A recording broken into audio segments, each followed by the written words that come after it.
Welcome to the conversation at airship.com. I'm your host, Todd Curtis. In late March 2016, Lockheed Martin, a major military defense contractor in the U.S., signed a contract to deliver a dozen hybrid airships, which would have the capability of carrying roughly 20 tons of cargo to areas lacking airports or other infrastructure. On March 31, 2016, I had a conversation with radio CKTB about this airship design and its potential to fill a gap not currently filled by other transportation modes. Not your ordinary talk show. This is Larry Fedoric on News Talk 610 CKTB. The field of aviation is fascinating, isn't it? If you think it's just over 100 years old or so, really, from when man first flew to now, look at this. Look at the skies, these planes, and the planes they're building and inventing, and some of them look like spaceships, and there's new, more efficient, lighter materials. We have drones. There's on and on and on. And here, then, amidst all this, Lockheed Martin coming up with a new blimp. It seems counterintuitive or going backwards or what the heck is this blimp. And they've sold 12 of them. It's called a hybrid airship. They sold 12 of them to something called Straight Line Aviation of the UK. And some of these might even be deployed in Canada's north. Joining us to talk about this hybrid airship, aviation expert, founder of airsafe.com, Dr. Todd Curtis. Hello, Dr. Curtis. Oh, good afternoon. Thanks for having me. Thanks for coming on about this. I'm looking at sketches, pictures of this thing, and if I had seen this without knowing that they're actually building them, I would say no. It's science fiction almost.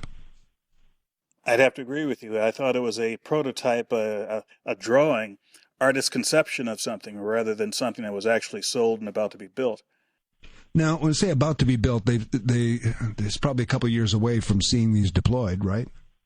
It'll take a while to be deployed, and again, depending on where it's deployed and how they want to sell this around the world, there's also a very long and involved process for approving the design and improving the operation of these airships. So when they say hybrid, how would you describe it? Is it part airplane, part blimp? Is it mostly blimp, or what is it? It has lighter-than-air elements like your Goodyear blimp and your advertising-type blimps, and it also has the ability to engage in powered flight. So it has more maneuverability and certainly more carrying capacity than your average advertising blimp. And it's, again, designed for a unique set of circumstances where one needs to have either heavy or oversized cargo going in and out of relatively remote locations that don't have infrastructure like roads or airports already in place. And that's why they said possibly the Canadian North, which got my interest, because, people build ice highways and do all kinds of things to try and get way up north. This thing could do it just like that. Exactly. Supplying, for example, remote camps that are doing oil or mineral extraction, or for obvious military purposes, if you have to supply some remote location, again, over great distances and under trying conditions.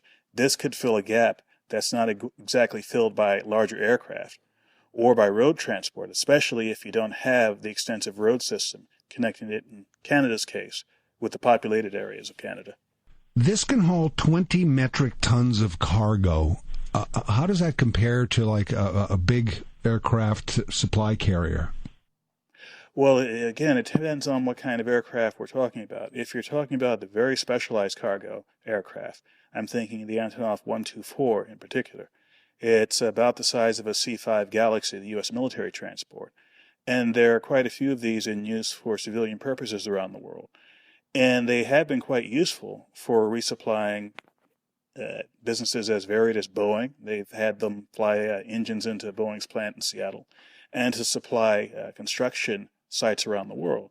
But again, like any other large aircraft, it has disadvantages in that you have to have some sort of prepared runway. Imagine, if you will, a year or so ago, when Ebola was very problematic in parts of West Africa. In Liberia, there were literally a couple of airports that had runways that could support large jet aircraft. If you had something like this, you'd only have to have it based out of, let's say, one city, but you can have it go off into the hinterlands without having to worry about airports. Because apparently it can land on almost anything and be stable once it lands. It doesn't need any prepared, not even a prepared helipad or whatever. You know what I mean? Well, it would have to have sufficient space to settle down and offload and unload cargo. But again, if you can get around the problem of finding a way to get it there, solving the problem of finding space enough to set this down, that's not going to be a problem in most parts of the world. And this thing can carry this heavy equipment, they say up to 20 metric tons, some of this heavy equipment fully assembled, basically. So if you need the big front-end loader, they just drive it on and drive it off, so to speak. Absolutely. And again, even with the largest aircraft, going back to the Antonov 124 or the C-5, although these are wide aircraft, wider than a 747, you still have the disadvantage of some machinery you will have to partially or fully disassemble. For example, the President of the United States flies around the world, and when he does, there are military cargo aircraft that take helicopters and other support equipment. Even though they have the best equipment from the U.S. Air Force to help them, there's some things, such as the smaller helicopters the President flies in, that have to be partially disassembled. Now, depending on how this current design or the follow-on designs may work, you could have something where an extra-wide piece of cargo, again, drilling rigs, other equipment, fully capable aircraft, could be rolled on and rolled off, which means you would have very, very little prep time in the field to get up and running. Well, is there enough of a market out there? I mean, it seems like we've conquered the world. Now, I agree there are places in the world we can't quite get to, and we need to get there. But are there that many that somebody's going to need 12 of these, is my point? Well, that is a big-time question for the investors, because obviously if they guess right, once these are in the field, once potential customers see the value of them, you could either have a rush of people with orders to use these, in which case 12 won't be enough, or the investors will lose their shirts on this. And there's also the unknown of a market or several markets where price is not an object. That is, it's not a question of doing something economically, but rather doing something with some kind of capability. For example, a military situation where a military customer may not care that it costs upwards of $1,000 a pound to deliver something. Having the capability to deliver that something to a remote location could be worth a lot more than $1,000 a pound. Interesting. Well, the number they had here, 12 of these purchased for a collective $480 million. That sounds like a bargain to me. That sounds like... Compared to a heavy lift aircraft, for example, a 747-8 in a cargo configuration, you could spend that much money on much less than 5 of those. So getting 12 vehicles that could fill a niche that cannot even be filled by a 747 or C-5 or any other cargo aircraft could be well worth the money. It's interesting. And you believe the technology is there, that they can take 20,000 metric tons and 20 people and lift it off the ground and fly it at 100 clicks an hour, which is about what it goes, and land it safely without it, puncturing, being affected by wind. They've taken care of all of that, I guess. Well, you basically had the key question there. There's the technical capability to do it, which I believe they do have that, given the specifications that I did see about this vehicle. But what is unknown is whether or not this can be done reliably, efficiently, and economically. And there could be some unexpected circumstances or unexpected problems with the development and operation of these vehicles that could drive the price up so high that it may not be viable. Now, although it's a much different technology, take in, for an example, the U.S. Space Shuttle program. When it was being touted by the contractors and the various government agencies that were supporting it, they were arguing that, these shuttles can be cycled through, launched every couple of weeks, we could have 100 flights a year, this will be a great thing to happen. Well, as it turns out, there were barely a little bit over, I believe, 130 flights total over the entire time of the program. Of the 5 vehicles that were built, 2 of them were lost in accidents.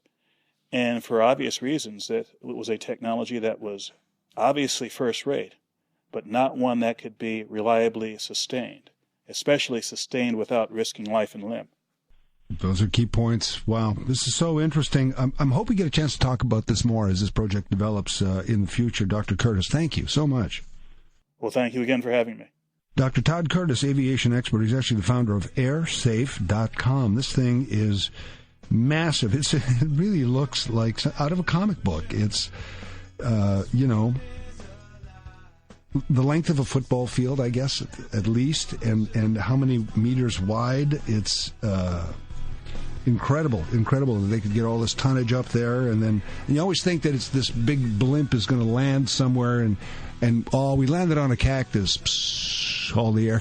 I mean, I know it's tougher than that, but you just think about it's supposed to be able to land almost anywhere, even on water, and stay stable for the unloading of the cargo, and then just hover back up again, if you will. The blimp, the hybrid airship from Lockheed Martin. For more information on airline safety and security, please visit airsafe.com. Thanks for listening, and we'll see you next time.